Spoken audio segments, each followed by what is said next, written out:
Imagine a tale where family bonds are tested by fear and justice. This is one such story from the early 1980s. That has Kentucky justice in it. My family lived just outside of Cincinnati, on the Kentucky side of the Ohio River. My father's older brother lived here as well and was a father to 4 daughters. One of his daughters, at 18, dated an older guy who convinced her to move south with him. My uncle approved, and she headed to a Kentucky holler with her boyfriend. Time passed and my uncle hadn't heard from his daughter in a while, and he started to grow concerned. My cousin called my uncle in distress from a payphone at a grocery store, saying she was being mistreated by her boyfriend's family and being held hostage and worked like a slave. The situation was dire. Before my uncle could learn more, the call was abruptly cut off. My uncle was an avid hunter and gun collector. He explained to his wife and daughters the situation, packed his Oldsmobile Delta 88 with his favorite guns, and headed to the holler his daughter's boyfriend was from.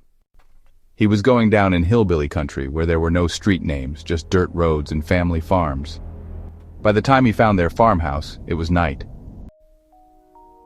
The boyfriend's family was on the porch, shooting shotguns off into the air. Fully expecting to scare my uncle away, my uncle stopped his car, 50 yards from the house, and popped the trunk. The tension was palpable. He methodically lined up his rifles on the car hood, preparing like Arnold in Commando, ready for whatever came next. My uncle was an extremely large man, known for his explosive temper. Unfazed, he shouted to the hillbillies, "If my daughter doesn't come down in 5 minutes, I'll come up and kill every man, woman, and child I see." The boyfriend and his brothers ran back inside the house. Not even 1 minute later, my cousin came running out with her single suitcase, tears streaming down her face. Same uncle another time was driving on a bridge that spanned a small river. The bridge was old and only had room for 1 car at a time. He came to a standoff with 3 hillbillies in a pickup truck who were honking and yelling at him to back up.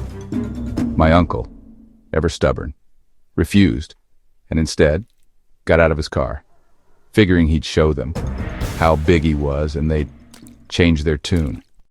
One of the hillbillies shouted to my uncle, "You don't scare us, there are 3 of us." And my uncle, like a madman, shouted back, "Do all 3 of you know how to swim?" They finally relented, backing up their truck to let my uncle pass by.